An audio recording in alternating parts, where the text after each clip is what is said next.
Bonjour à tous et bienvenue dans Paris Studio.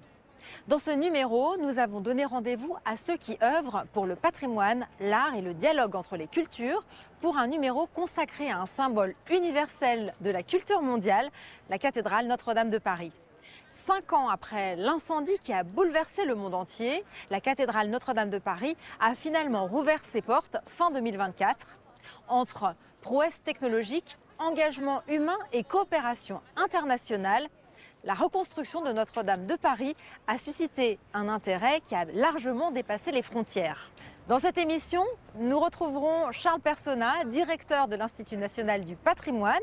Mais avant cela, Henri Chalais, directeur de la maîtrise Notre-Dame de Paris, reviendra sur le soir de l'incendie et sur la résilience dont a fait preuve la maîtrise. Et Jean-Charles de Castelbajac, créateur visionnaire, partagera avec nous les talents des artistes et artisans qui ont œuvré à ses côtés à la réalisation de la Paramantique. Mais tout de suite, on commence en musique.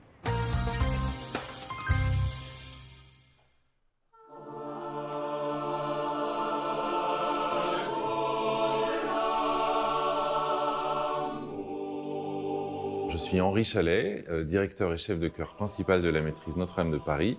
Et cette maîtrise, c'est avant tout une école de chant. Et la maîtrise a 3 missions. Cette première mission de l'école de chant, mais aussi la deuxième qui est l'animation de toute la musique pour la liturgie. Donc c'est quand même 1200 offices par an. Et puis la troisième mission, c'est évidemment la saison de concert que nous faisons tous les mardis soirs. Et après c'est fini, hein. Quelle est la tierce? Encore la même chose, s'il vous plaît. 1 et 2. Alors l'incendie de Notre-Dame, évidemment, était un moment très éprouvant pour nous, puisque c'est un peu notre seconde maison. On y est tous les soirs, soit pour la liturgie, soit pour les concerts. Et donc on avait ce rituel régulier de pouvoir aller chanter en fin de journée pour les vêpres, et puis aussi le week-end pour les messes.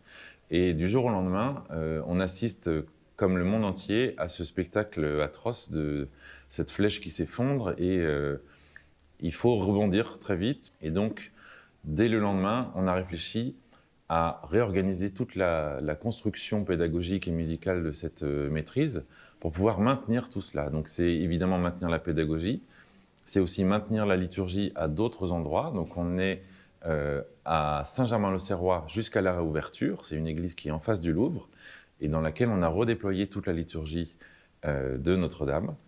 Et puis, pour la saison de concert, il a fallu aussi qu'on prenne tous les concerts qu'on avait organisés et qu'on cherche à les mettre dans d'autres lieux. Et on a été accueillis à cette occasion dans plein de grands lieux et festivals, à la fois à Paris, en Île-de-France, en France et même à l'étranger, puisqu'on a aussi fait une tournée aux États-Unis.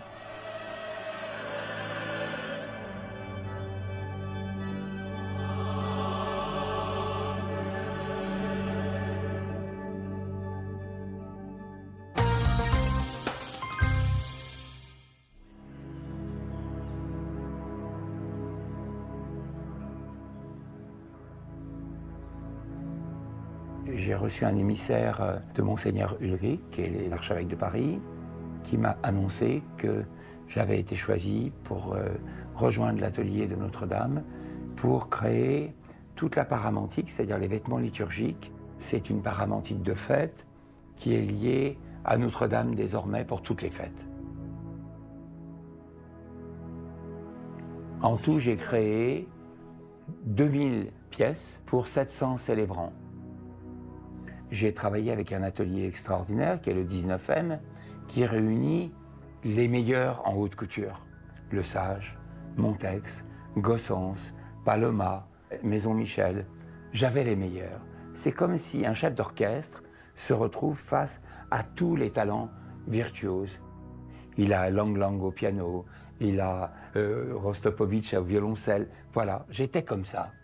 Et là, je voulais d'abord une structure très belle, très structurée, très couture, très élégante, parisienne, et à la fois un peu noble et médiévale, hein, de chevalier, épique. Hein. Je voulais donner de l'épique. Donc, face à tous ces ateliers extraordinaires, je leur ai demandé de réfléchir comment on pouvait sublimer ces techniques de la rue, ces streetwear, pour faire un vêtement qui soit à la fois noble et médiéval, avec une allure de chevalier, et à la fois qui parle à toute une génération qui aime le hip-hop, qui aime le pop, qui aime une esthétique contemporaine. Parce qu'il y a aussi cette volonté qui est désormais du diocèse, qui est de parler aux jeunes générations. Donc voilà, ça a été la base de mon travail.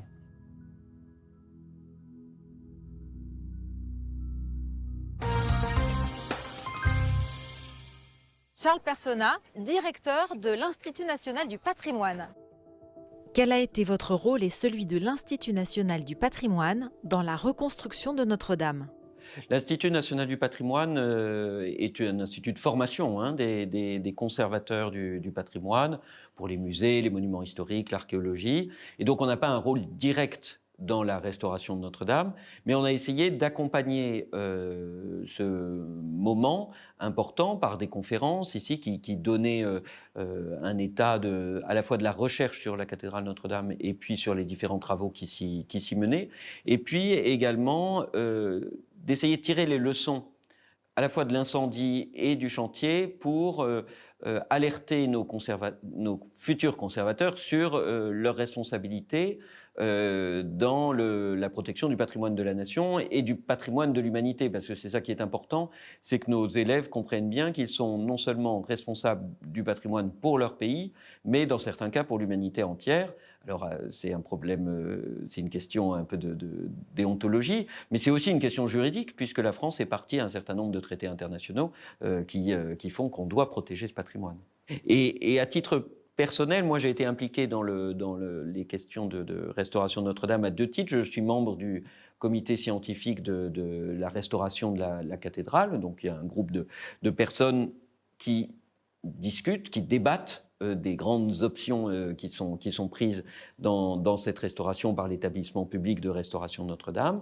Et d'autre part, j'ai été chargé il y a maintenant 1 an et demi d'une mission de préfiguration de ce qui pourrait être un musée de Notre-Dame, c'est-à-dire un musée qui permette aux visiteurs de mieux comprendre le monument dans toutes ses dimensions, historiques, artistiques, religieuses, et puis aussi de chantiers permanents depuis le Moyen-Âge jusqu'à la restauration que nous avons vécue, mais aussi de rassembler toutes les œuvres qui se rapportent à la cathédrale et qui ont été soit produites pour la cathédrale à travers les siècles, soit qui sont des regards sur la cathédrale à travers les siècles, depuis les enluminures du Moyen-Âge jusqu'aux films les plus récents. Pour ce projet exceptionnel, quelles ont été les stratégies de planification et de coordination ? C'est effectivement très, très rare dans le monde, c'est très rare en France d'avoir un chantier de cette ampleur, d'avoir un chantier aussi qui est entièrement financé grâce à la générosité du public mondial, grands et petits donateurs, et qui se sont tous engagés pour que cette restauration puisse avoir lieu. Et cela a permis une chose tout à fait particulière, c'est que l'argent n'a pas manqué pendant le chantier. Et donc ça a permis de mettre en place effectivement une structure tout à fait particulière, un établissement public chargé de la restauration de Notre-Dame, ce qui n'est pas le cas dans la plupart des chantiers, d'avoir une équipe qui est précisément consacrée tout entière à la restauration d'un monument. Et cela a été fait en passant par une loi, donc au Parlement. Il a été décidé qu'un certain nombre de procédures seraient allégées pour aller plus vite aussi. Et non pas pour baisser en qualité la restauration, mais pour permettre qu'elle puisse se tenir dans les délais qui avaient été prescrits, c'est-à-dire les 5 ans qui succédaient à l'incendie de Notre-Dame. Et ça a été très intéressant parce qu'en fait, on a vu, ça a été une sorte de laboratoire en définitive, où ont pu se concentrer toutes les expertises, et avec un cadre juridique à la fois très strict et très précis, mais en même temps fait pour être efficace. Et donc tout ce cadre et toute cette planification un peu exceptionnelle a permis d'atteindre l'objectif et surtout nous donne des clés pour envisager d'autres chantiers, parce qu'on voit ce qui a fonctionné, on voit ce qui a moins bien fonctionné, et donc c'est évidemment une source de connaissances considérable, à la fois sur la cathédrale, mais sur la manière dont on peut restaurer un monument. Quelles ont été les techniques les plus révolutionnaires dans le processus de restauration ? La plus révolutionnaire pour moi, c'est précisément le mariage de techniques très traditionnelles et très anciennes qui parfois ont été réutilisées alors qu'elles ne l'avaient pas été depuis longtemps pour Notre-Dame, et puis des technologies les plus modernes, comme notamment la numérisation du monument et de ses vestiges pour essayer de replacer dans l'espace un certain nombre d'éléments dont on ne savait pas très bien comment les replacer. Et je pense que c'est vraiment cela qui est intéressant dans cette histoire de restauration de Notre-Dame, c'est ce mariage du plus ancien et du plus contemporain, avec parfois la validation de techniques très anciennes par les technologies contemporaines. Et il pourrait y avoir beaucoup d'exemples, mais prenons-en un qui est celui de la charpente. Il a été décidé de finir l'équarrissage des pièces de bois à la main, à la doloire, ce qui se fait rarement en fait sur les chantiers de monuments historiques, parce qu'on considère que cela préserve mieux les fibres et qu'en fait la pièce de bois s'en trouve plus solide dans la durée. Eh bien, voilà, ça c'est une technique très, très ancienne et qui finalement a été jugée comme étant la plus pertinente aujourd'hui. La restauration et le renforcement des structures en pierre de Notre-Dame ont-elles rendu le chantier plus difficile ? Ce qui était difficile dans ce chantier de Notre-Dame, dès l'abord, c'est qu'il y a eu deux phases. Vous savez, une phase de consolidation, puis une phase de restauration. Et que pendant un premier temps,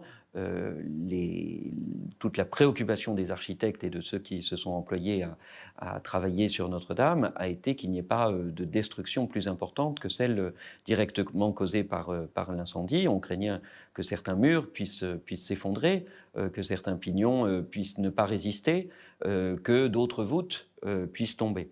Et donc ça a été la première chose. Et ensuite, je dirais que la restauration s'est faite dans les règles habituelles des monuments historiques, sauf que elle s'est faite avec des moyens importants, des équipes nombreuses, un engagement d'entreprises qui se sont unies pour travailler sur ce chantier. Donc je dirais que ce sont les méthodes de travail qui ont été optimisées davantage que de nouvelles méthodes qui ont été utilisées. Mais de cette optimisation est sorti un résultat tout à fait considérable, puisqu'on a appris beaucoup en matière de méthodologie de la restauration et de la manière dont on pouvait avancer un peu différemment de ce qu'on faisait d'habitude. Et puis surtout, ça a permis d'avoir le résultat que l'on sait, c'est-à-dire d'ouvrir la cathédrale dans les temps. Comment le point d'équilibre a-t-il été trouvé entre la rapidité et la qualité de la restauration ? C'était un enjeu dès le départ de ne rien perdre en qualité parce que, évidemment, le monument requérait toute l'attention et toute l'expertise des meilleurs architectes, conservateurs et de tous les corps de travailleurs qui ont œuvré à la restauration. Et donc tout l'enjeu a été de ne pas perdre en qualité alors que le temps était compté, mais il a fallu aller vite, certes, mais avec une capacité à faire renforcée grâce aux dons qui venaient de partout et qui ne posaient pas la question qui permettaient de ne pas se poser la question de l'argent. Et puis d'autre part, et j'insisterai là-dessus, pour qui a vu le chantier de Notre-Dame, ce qui a été tout à fait fascinant, c'est de voir l'implication et l'engagement de chacun à son poste, pour que cette restauration soit non seulement achevée dans les temps, mais surtout qu'elle soit exemplaire. Et en fait, je crois que les gens qui ont été engagés sur ce chantier, moi je l'ai vu de l'extérieur, mais ont été au sommet de leur expertise, ont donné le meilleur d'eux-mêmes, et je crois qu'au contraire, on a, dans ces temps resserrés, une restauration exemplaire de qualité. Comment a été planifiée la restauration et quels futurs travaux sont prévus après la réouverture ? Alors la planification, elle a été décidée par la décision politique de dire que la cathédrale devrait ouvrir 5 ans après l'incendie. Et donc tout le calendrier était organisé en fonction de cela, avec, comme je le disais tout à l'heure, 2 grandes phases, une phase de consolidation et une phase de restauration. Et ensuite, le calendrier a été vraiment structuré et tenu à la lettre, et chaque jour a compter.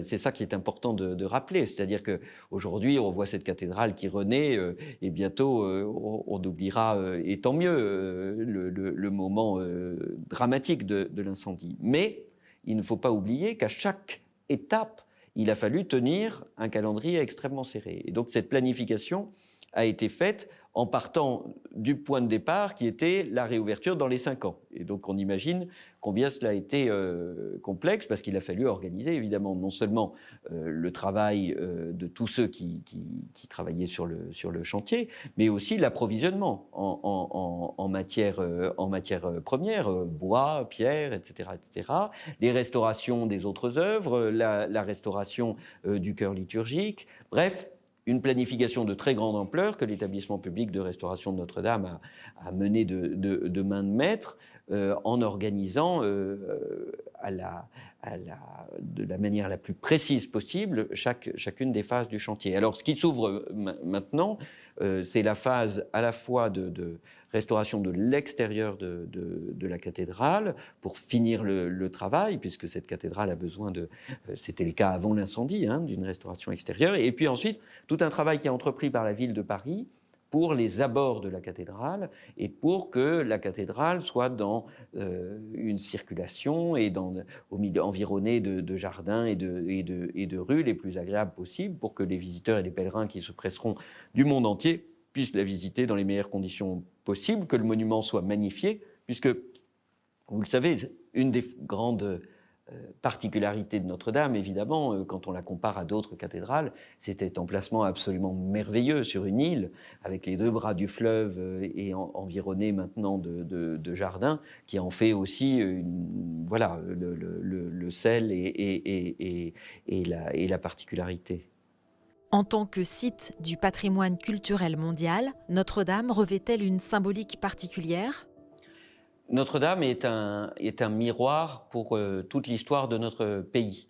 Et cela depuis fort longtemps. Dès la fin du Moyen-Âge, Notre-Dame apparaît comme étant un symbole de Paris. Et comme Paris est la capitale de la France, un symbole de la France. Et on le voit d'ailleurs dans les représentations de la cathédrale, qui apparaît toujours magnifiée dès la fin du Moyen-Âge. Donc elle a une importance tout à fait particulière dans la vie même de notre nation.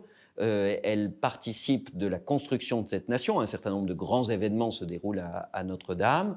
Et cela vaut d'ailleurs pour la période la plus ancienne, comme pour la période contemporaine. C'est-à-dire que c'est une constante dans l'histoire de cette cathédrale, qu'elle soit un symbole de la France. Et d'ailleurs, les visiteurs étrangers, quand ils viennent en France, ne s'y trompent pas. Quand ils se pressent très nombreux à Notre-Dame, ils se pressent évidemment pour voir une très belle cathédrale du Moyen-Âge, mais il y en a d'autres en France. Et certaines sont aussi belles que Notre-Dame quand on pense à Chartres, quand on pense à Reims, à Amiens, à Strasbourg, etc. Mais Notre-Dame a une particularité, c'est qu'elle est l'image de notre pays aux yeux du monde. Et donc je pense que c'est ça aussi qui a saisi le monde entier quand elle a brûlé, et quand on a vu ces images dramatiques de cet incendie, c'est qu'un certain nombre de personnes identifiaient notre pays, évidemment, à cette cathédrale, et identifiaient également Notre-Dame comme un des sommets de l'aventure, je dirais, culturelle et spirituelle humaine. Et par conséquent, quel que soit le continent, quelle que soit la religion, quelles que soient les origines sociales, on a vu cet engouement, à la fois cette terreur de voir ce bâtiment être menacé dans son existence même, et en même temps cet élan pour qu'il ressuscite avec cette restauration qui a été suivie de bout en bout et du monde entier. Qu'avez-vous ressenti en voyant Notre-Dame après l'incendie ? Moi, j'ai grandi à côté de Notre-Dame. J'ai grandi au chevet de Notre-Dame.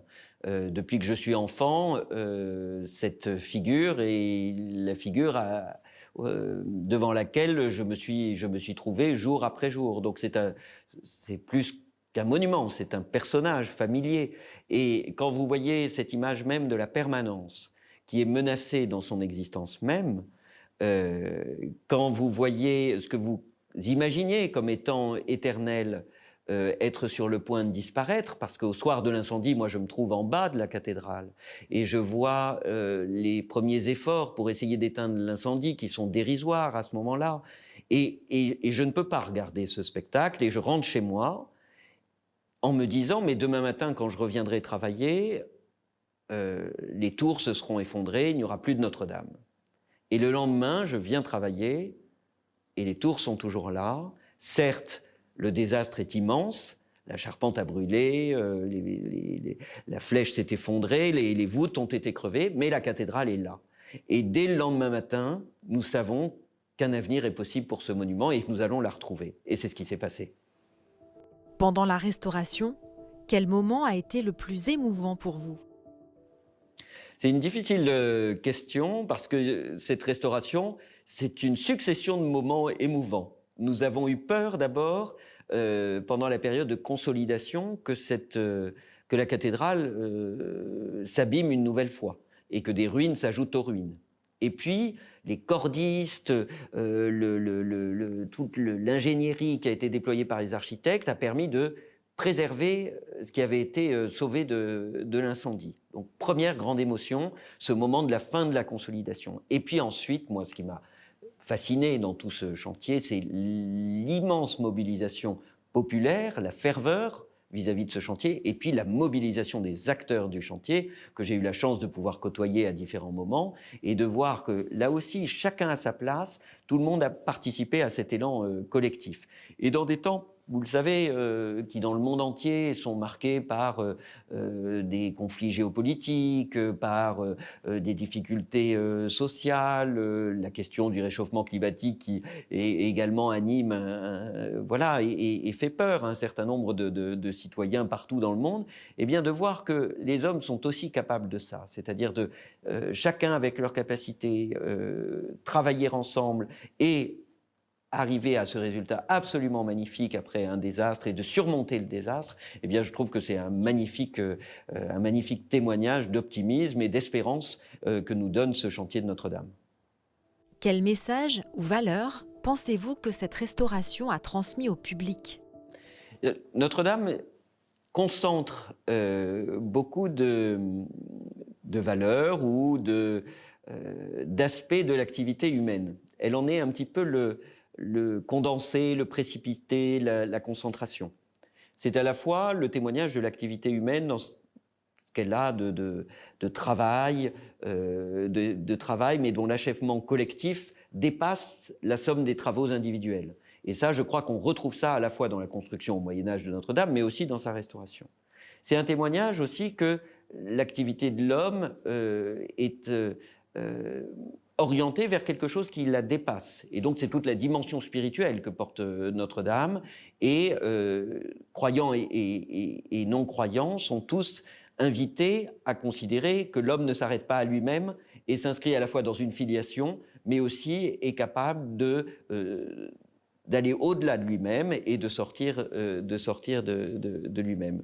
Et c'est un témoignage artistique, évidemment, et de le voir renaître est évidemment un grand signe d'espérance. Mais ce que je trouve tout à fait passionnant avec Notre-Dame, c'est que cela réunit finalement les différents pans de l'humanité et les différents pans de l'activité humaine. Et ce monument nous indique un chemin à suivre, et sa restauration nous indique un chemin à suivre pour justement dépasser eh bien nos limitations, ou en tout cas savoir qu'elles peuvent être transcendées si nous travaillons ensemble. En matière de protection du patrimoine culturel, comment se porte la coopération entre la Chine et la France? Depuis des décennies, la France et la Chine travaillent ensemble à la protection du patrimoine culturel, et les échanges sont nombreux entre professionnels français et chinois. Depuis 2017, sous l'impulsion de nos deux présidents, le président Xi Jinping et le président Macron, un effort renouvelé a été engagé. Alors, il a été un peu tempéré par la période du Covid, mais ce qui est tout à fait intéressant, c'est que sur des aspects très concrets, nous arrivons à avancer ensemble, à échanger des bonnes pratiques. Et ça, je crois que c'est tout à fait important. Nous recevons beaucoup de collègues chinois ici, nous nous rendons en Chine, nous échangeons, nous organisons des formations, des expertises. Le va-et-vient est constant. entre les institutions du patrimoine français et les institutions du patrimoine chinois.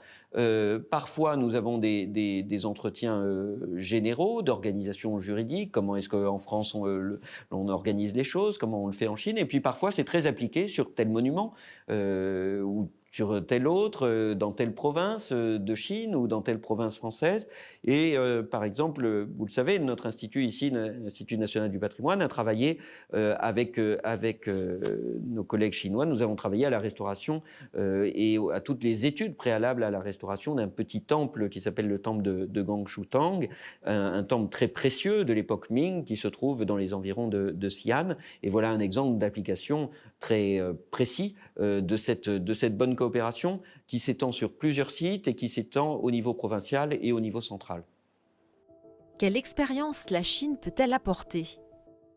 Nous avons besoin d'une communauté internationale d'experts du patrimoine.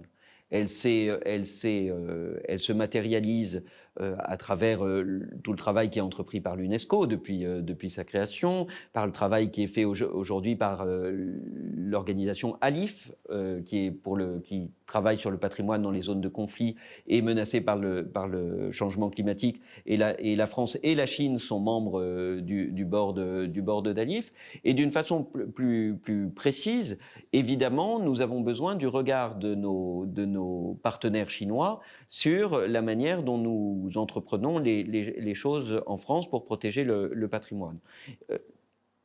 La profondeur de l'histoire chinoise, l'immensité du patrimoine chinois, la longueur de cette histoire est tout à fait importante pour nous, pour voir comment la Chine aujourd'hui s'approprie cette histoire, la redécouvre parfois, parce qu'on sait bien l'effort qui est fait notamment en matière d'archéologie en Chine et qui permet de faire découvrir de nouveaux pans de cette histoire, et comment, je crois qu'il y a une chose tout à fait importante, c'est la manière dont la Chine présente dans ses musées et dans un certain nombre d'autres lieux son patrimoine et ce qui l'enrichit jour après jour. Moi, j'ai été très frappé récemment par la visite du musée d'archéologie de Xi'an, dans le Shanxi, un musée qui raconte à la fois les découvertes qui ont été faites, mais surtout le processus de l'archéologie chinoise depuis les années 1920. Et donc c'est très intéressant parce qu'on voit l'effort de nos collègues chinois pour mettre à jour ce patrimoine et comment il change évidemment les perspectives que l'on avait sur l'histoire chinoise et qu'il les renouvelle, etc. Et être capable de montrer cela dans un musée, c'est tout à fait remarquable. Pouvez-vous nous donner des exemples de collaborations réussies entre experts chinois et français ? Nous avons de beaux exemples de coopération réussie entre experts français et chinois ces dernières années. Un des plus marquants pour nous ici à l'Institut national du patrimoine, ce sont les études croisées entre experts français et chinois qui préparent la restauration du temple de Gangshutang. Et en 2019 comme en 2024, des équipes françaises se sont rendues en Chine. Des experts sont venus de toute la Chine pour partager, échanger, se former mutuellement pour préparer cette restauration. Donc ça, c'est un très bel exemple. Nous avons des exemples plus académiques de coopération, notamment sur le glossaire franco-chinois du patrimoine, savoir exactement comment traduire les termes de notre champ disciplinaire, ça c'est tout à fait important. Nous travaillons également sur la restauration des papiers chinois, nous en avons beaucoup dans les collections européennes, évidemment, qui ont été rapportées au cours des siècles, donc c'est un point important. Je vois que nos élèves sont très intéressés par l'art chinois et ont envie de se former à la restauration de la céramique chinoise, à la restauration des papiers chinois. Nous envoyons des stagiaires français dans les institutions chinoises pour qu'ils apprennent des expériences qui sont menées en Chine. Et de la même manière, nous recevons des experts chinois, des élèves chinois dans nos formations. Récemment encore, nous avons une élève chinoise qui a passé 18 mois aux côtés des conservateurs français. Elle parlait d'ailleurs parfaitement le français, et pour être formée comme le sont nos professionnels du patrimoine en France. Merci d'avoir été avec nous pour ce numéro dédié à la renaissance de Notre-Dame de Paris et à très bientôt pour un nouveau numéro de Paris Studio.